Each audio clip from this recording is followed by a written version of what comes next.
ये जी हमारा एक दर्दनाशक बाम है। बहन जी ध्यान दीजिएगा। बहन जी आप ध्यान दीजिएगा, दर्दनाशक बाम है, आपकी उम्र में थोड़ा काम आएगा। अच्छा देखिए सर दर्द, बदन दर्द, जोड़ों का दर्द, कंधे का दर्द, बीवी के दर्द को छोड़ के हर दर्द मिटाएगा ये बाम। जादूगर बाम है, आदमी लगाएगा दर्द गायब हो जाएगा। वाह ये वही बाम है जिसने मुन्नी का दर्द गायब किया, शीला को उसकी जवानी लौटा दी। दर्द खत्म हो जाएगा लेकिन ये बाम नहीं खत्म होगा। जितना यूज करेंगे उतना बढ़ता जाएगा। बाम का असली जादू है अपना। और अगर बाम खत्म हो जाए तो कोई बात नहीं, डिब्बे में चूरन भर ले, डिब्बे में गोली भर ले, नहीं तो हम जो है शिजालीत भी लाए हैं, वो भी भर ले। तो ये 20 के 2 हैं, 15 कहेगा, 20 के 2 है, 15 कहेगा। बहन जी आपको दे दूं एक? नहीं नहीं क्या बात है। सुपर सुपर भाई, क्या बात है यार। वाह वाह बस जोरदार ताली एक बार राजकुमार भाई के लिए। क्या बात है भाई। एक करियर ऑप्शन है मेरे पास। मतलब ये लोग हमारे स्टार से क्या क्या काम करवाते हो तुम लोग। मुझे मजा आ रहा था यार। हैं? This could be another character ना for another movie of yours, हाँ, है ना? बहुत मजा आ रहा था तुमको देखकर। तुम लोग really you are into it, you know, totally. Acting का काम मिलता है तो मजा आता है। हाँ पर ये बहुत देखे होंगे ना बाजी, बसों में दिल्ली में भी लोग आते हैं ना बेचने में। हम लोग दिल्ली के बसों में जब अपने कंडक्टर C1 C2 डेढ़ सौ डाबरी तोड़को अमेरिकन मुझे लास्ट में अगला डीटीसी बस। मैं जो है बस से बहुत ट्रैवल करता था, तो गुड़गांव मतलब समझ आएगा ना, बस पे बड़ा बड़ा लिखा है गुड़गांव, फिर भी गुड़गांव समझ नहीं आ रहा। गुड़गांव बोली ना कोई, वाह। हमारे भी अमृतसर में बोलते ना पंजाबी में था, शाड़ा खासा चीचा पकड़ा बागा बटर टारी 2 रुपए सवारी 2 रुपए सवारी, ये ऐसे बोलते थे। वो याद है कहीं ना कहीं, है ना। शाड़ा खासा चीचा पकना बागा बॉर्डर मतलब अटारी। अच्छा। उसके बाद पाकिस्तान शुरू हो जाता है। जगहों के नाम बोल रहा है वो। हाँ। तो तू पहले कंडक्टर था वहां पर? हाँ। इसको कहते हैं आंखें दिमाग खुली रखना और आसपास जो चीजें हो रही हैं उनको देखना। अच्छा हाँ। I love you Kapil. ऐसे तो आप भी झाड़ फूंक करने वाली लग रही हैं आज। पर मैं एक किस्सा शेयर करना चाहूंगा जो मैंने आई थिंक आपको आज तक नहीं बताया है। क्या? तो मैं बचपन में बिल्कुल नहीं डरता था। अच्छा। मतलब मुझे आप किसी भी ना बचपन में अंधेरे में, अरे नहीं डर लगता है, मैं कभी नहीं डरता था। अच्छा। मुझे आप कहीं भेज दो किसी अंधेरे में, पुरानी हवेली में। हाँ। फिर एक हॉरर शो आया, कौन ठीक सा? है, दूसरे चैनल का था। उसका पहला एपिसोड में मैंने अर्चना मैम थी। मुंडी वाला। मुंडी वाला। हाँ। प्लेट में मुंडी और कबर कैसे बजना, और मैंने वो देख लिया अकेले, ये सोच के कि मुझे तो डर नहीं लगता है। Then? कपिल सर वो दिन है और आज का दिन है। हाँ। मैं नहीं जाता अंधेरे में अब। आपने जो डराया ना मुझे, I'm so sorry.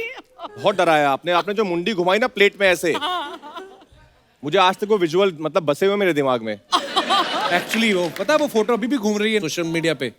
बट वाकई में बहुत सारे लोग, मेरे फैंस जब कमेंट करते हैं कि हम बचपन में हमने देखा और हम बहुत डरने लगे, तो मुझे इतना बुरा लगता था कि ये सारे, but I don't know them, but आज तो तुम्हें जानती हो और तुम तो बोल रहे हो कि तुम डर रहे हो। सच है तो आप सबको 10-10 लाख रुपए दे खत्म करो ना। उतना तो मैंने वो शो करके कमाया नहीं जितना तुम बोल रहे हो। मैं तभी तो ये बोल रहा है ओ स्त्री का लाना। हाँ कॉन्स्टेंटली। तो कुछ अफवाहें हैं जो उड़ती रहती हैं मार्केट में स्टार्स के बारे में। तुम्हारे तक ही पहुंचती हैं। हैं? ये अफवाहें। हम घूमते रहते हैं ना मार्केट में। तो राजकुमार, अफवाह है कि राजकुमार में आपने डबल M इसलिए लगाया क्योंकि आपको विश्वास है कि डबल M लगाने से मनी भी डबल आता है। अच्छा, मुझे नहीं पता था, सीरियसली आपने डबल M लगाया। हाँ डबल एम है राजकुमार राव। सिर्फ फिल्म जो क्रेडिट्स है मेरे उसमें डबल एम है। कब लगाया? बाकी काफी टाइम हो गया। मनी डबल आया उसके बाद। हाँ आ ही गया मतलब। कृति, आपके बारे में एक अफवाह है कि हाउसफुल 4 के बाद किसी ने आपको एक लेटर भेजा कि पिछले जन्म में आप मेरी पत्नी थी और मेरे 8 बच्चों की माँ थी। हे भगवान। मुझे सब याद आ गया है, 8 बच्चे। इसलिए मेरे पास वापस आ जाओ। 8 बच्चे मेरे अंदर से निकले होते तो मैं यहाँ नहीं होती। राजकुमार, आपने अपना career as a dancer start किया था, तो अफवाह है कि कभी कभी स्ट्रगल के दिनों में पैसों के लिए कई बार आप लड़की बन के भी डांस किया करते थे। ये अफवाह है कि सच है? हाँ ये तो सच है। हैं? सीरियसली? अरे नहीं। पर आप डांस करते थे पहले? मैंने लूडो में लड़की बन के डांस किया है। पर हाँ, जब मैं डांस करते थे हम लोग, तो अगर कभी लड़की नहीं आती थी को पार्टनर, जो किसी की पार्टनर थी, तो मैं बन जाता था। क्या है इसमें? हाँ एक्चुअली राजकुमार, एक अफवाह है कि स्टार्टिंग में आपको अपनी एक्टिंग पे भरोसा नहीं था, इसलिए आपने ताइक्वांडो सीखा ताकि मारपीट से काम चला सके। पर आपने ताइक्वांडो सीखा भाजी? हाँ, मैंने 9-10 साल ताइक्वांडो किया है, मार्शल आर्ट्स किया है। How नेशनल्स come में you've not used it? कभी मौका ही नहीं मिला। अभी कैसे न्यूटन बन के मैं पंकज त्रिपाठी को वैसे किक्स मार रहा हूँ, तो अजीब लगेगा Action ना। movie दो यार।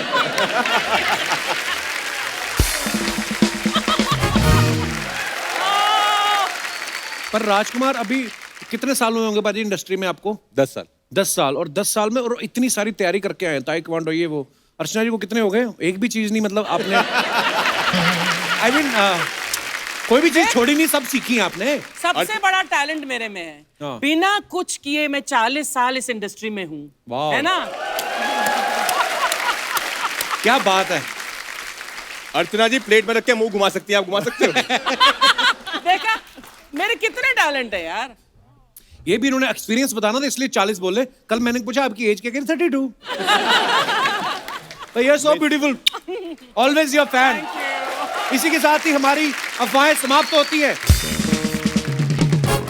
अच्छा, जैसे आप सबको पता है कि हम दो, हमारे दो में राजकुमार अपने लिए माँ बाप ढूंढ रहे हैं ताकि जो है अपना घर बसा सके।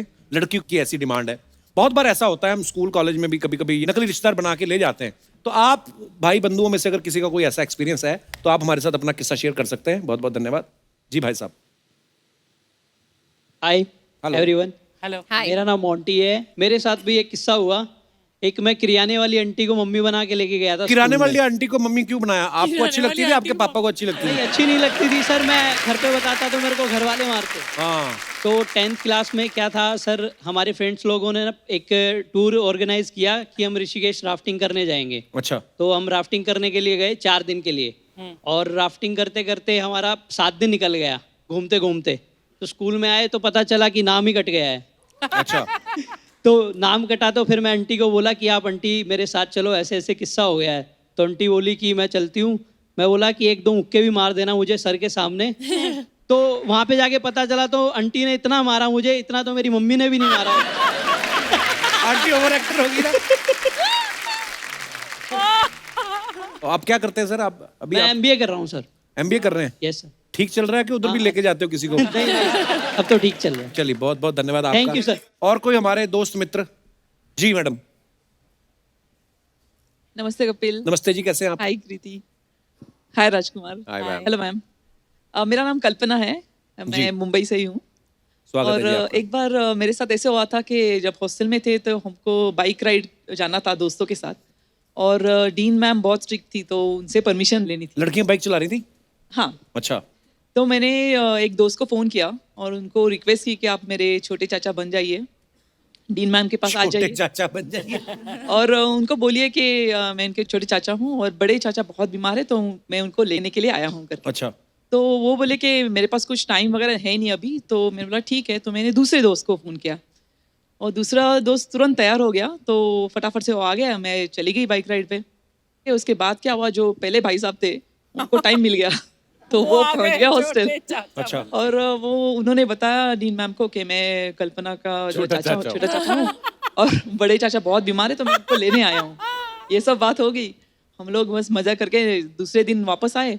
तो तब तक जब मैं हॉस्टल में वापस आई तो मेरे एकदम शॉक हो गई, क्योंकि मेरे पापा और जो मेरे बड़े चाचा बीमार थे वो सामने खड़े थे। मुझे इतनी डांट पड़ी कि तब से मैं कभी झूठ नहीं बोली पापा को बाहर जाने के लिए। Thank you Kalpana ji. Thank you.